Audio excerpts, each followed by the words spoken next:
Welcome back, everybody. Thank you so much for tuning in. We've had an incredible month of March. Of course, it is International Women's Month.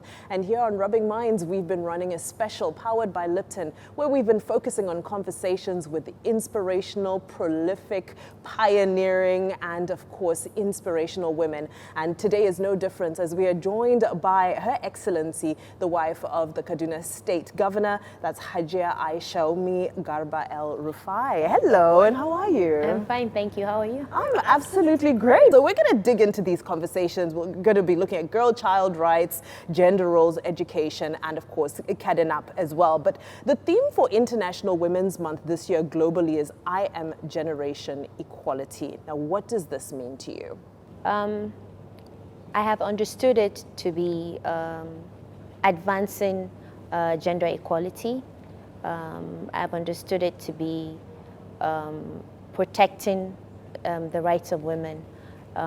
It's about making sure that, we've been going on and on about ensuring and protecting women's rights. It's about equal pay. It's about, the unpaid care that both genders receive. It's about sharing responsibilities, even if at home. It's about making sure that a woman is not being treated any differently based on her gender. It's about protecting the woman and raising her status. So it's a lot of things, but at the end of the day, at the core of it is ensuring that the woman in any way and every way is not oppressed, is not suppressed, and she has, a fair chance to do whatever she wants to do in the sphere of things. And, when we speak of a fair chance, you mentioned so many indices, that we use to measure where we are on this journey, fighting for women's rights. And a massive one, of course, is access to education. And we see, access to education is, and the technology around it and so forth, is changing rapidly. But, specifically when we look towards the north, what are some of the considerations that can be made when we're looking at the security of young girls who are trying to access education in the north? So for me, the key to security itself is education. The girl child needs to be educated. And so for that to happen, she has to be safe. The education teaches her how to protect herself, how to use her voice, how to know exactly what she wants, to plan for herself, to make decisions, to be involved in policy making and political decisions and participation in politics and things like that. So within that space of girls going to school, girls need to be protected. Their physical safety, their mental safety, it means that starting from the home, girls should be protected, abuse should not be made, from family members to neighbors to anybody around. So it's first of all the parents or guardians of the girl child that need to protect her. They need to teach her how to say no to certain touches that could lead to abuse or violation. I'm glad you're bringing the conversation into the family unit because, one of the things that we find we're struggling with is sort of the cultural nuance around which conversations can we have with our parents, and parents are wondering which conversations can they have with their children. Yes. How can we push this forward to say, yes, we respect our culture, we love our culture, however, wrong is wrong? Absolutely. I think parents need to understand, I respect culture. I'm deep-rooted in my culture. But I also know that, there has to be a point where I have to decide which is a bigger priority. Ensuring the safety of my child or sticking to a culture that's probably outdated. I mean, these cultures keep changing. They're not written or cast in stone. And for as long as you're not doing anything indecent that, challenges or abuses the culture, then there's nothing wrong with going out of that space and zone to ensure that your child is well taught. I'll give you an example. In the north, most mothers don't find it appropriate to discuss even the menstrual cycle with their daughters. Then how do you teach your child, the menstrual hygiene, adolescent, health and things like that. Basic biology, it's going to happen. It's very basic. You have to, go outside the culture of this is a no-go area. Parents cannot discuss this. If you don't discuss these things with your children, then somebody else will abuse them because they are not sure of this, this space and territory that you're shielding them from. Another thing is sex education. Parents find it difficult to discuss sex with their children, and it's so wrong. If you do not make them open up to you about sex, I'm not saying teach your children to have, but just to understand. But they should understand what sex is. Yeah. They should understand the consequences of having premarital sex, for instance. If you're not open about it with them, then it becomes an issue eventually. If you're not open about sex with your kids, then how do you know if they're abused? They can't open up to you to tell you somebody has touched me inappropriately. So we need to put culture aside, and make sure that the priority is protecting the children from, all angles.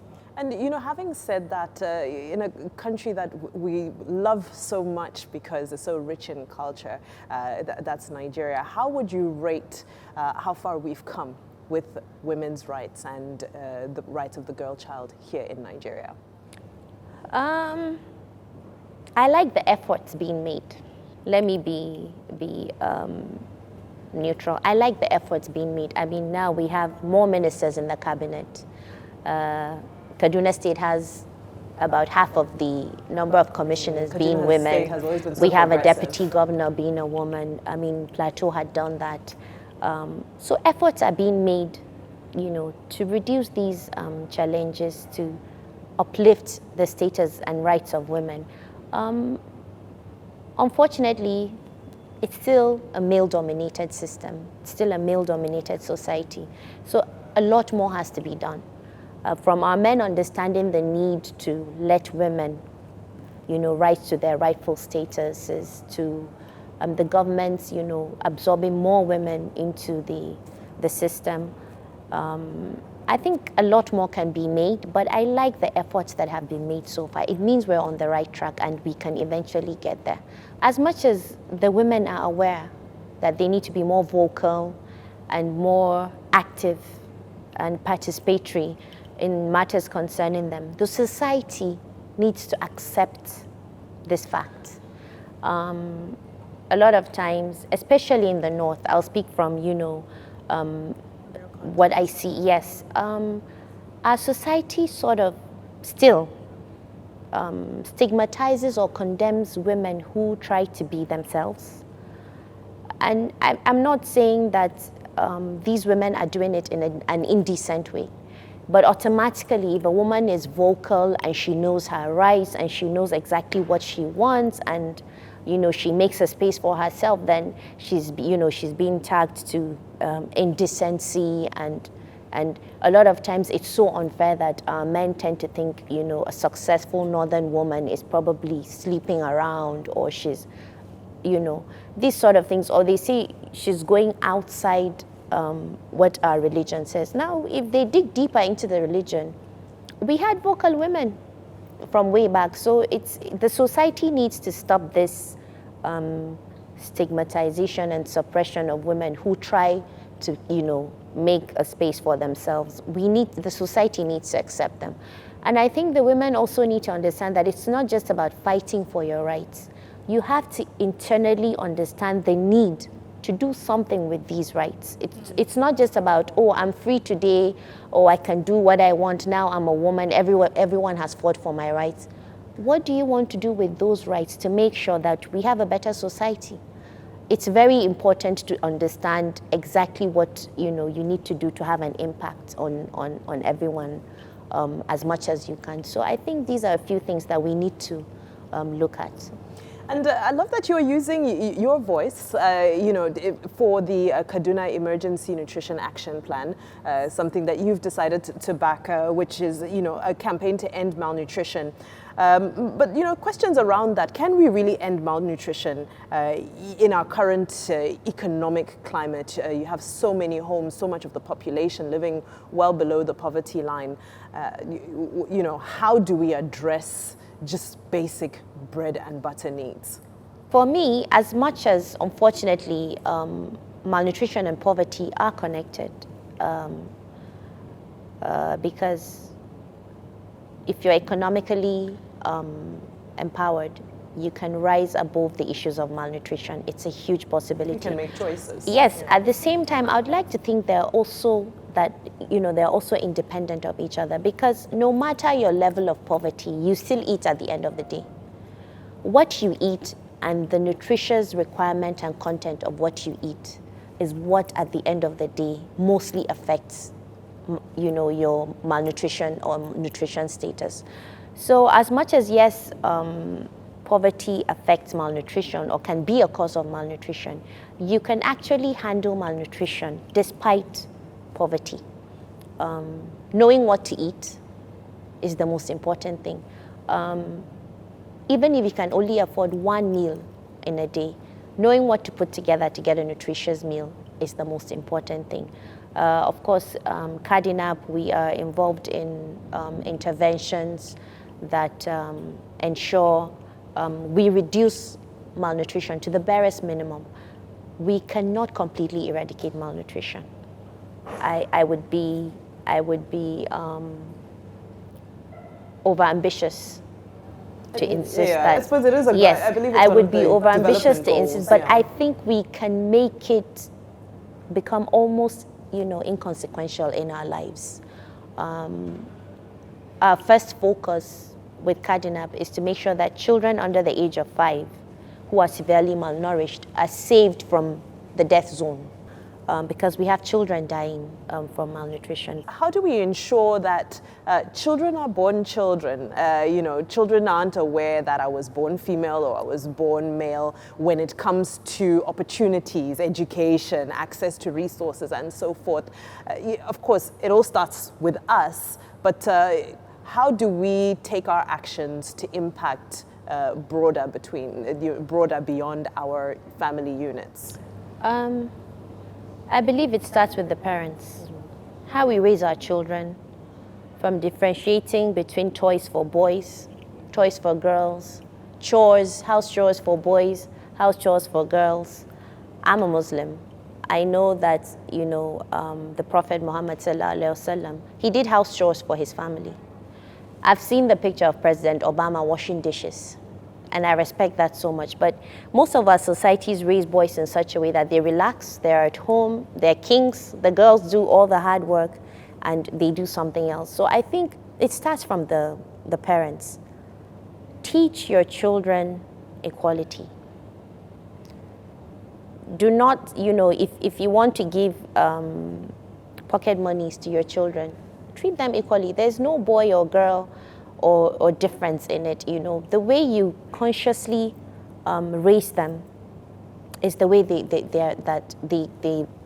grow, with whether or not with these differences. So if a girl wants to be involved in physical activities that are vigorous, let her be. If she's got the interest for that, let's teach them all the need to care for a sibling. If your sibling is sick, it's not just the girl that should care for a sick sibling, and things like that. I think, and taking the responsibilities, the boys shouldn't be made to think they're the breadwinners of the family, so they have to do certain things because they're supposed to be responsible for the family at some point. No. Your children should all learn to be independent, to be responsible, to be caring human beings at the end of the day. What do you think is the biggest misconception of your role? As the wife of a leader? Yes. For me, the biggest misconception is that the wife of a leader is rich, has more money or more wealth because she's the wife of a leader. I'll speak for myself. Our lives were better off before my husband became a leader, really, financially, yes. Because, he's had to put back half of his salary back to the state government, and we have to put checks and stops on ourselves from even being involved in economic activities as a family, because we can't be seen to be wealthier or richer than we used to be, because it would seem like we were taking state government funds, for personal use. So I think that's the biggest misconception about, the wives of leaders. Even our relatives think we're witches if they bring ridiculous demands and you tell them, oh, I don't have that kind of money. Then it becomes, she's in such a position. How can she say she cannot help? Or they think that you have more weight than you actually do. For instance, I'm merely the wife of a governor. I'm not undermining that role. But you can't expect to come to me and tell me to talk to a commissioner or somebody else that is working for my husband to perform miracles for you. I don't have that capacity, to do that. So these are some of the misconceptions that I've seen. That you interact with on a daily basis. Absolutely. I'm sure you've learned how to say no. Without feeling guilty. Without feeling bad. Yeah.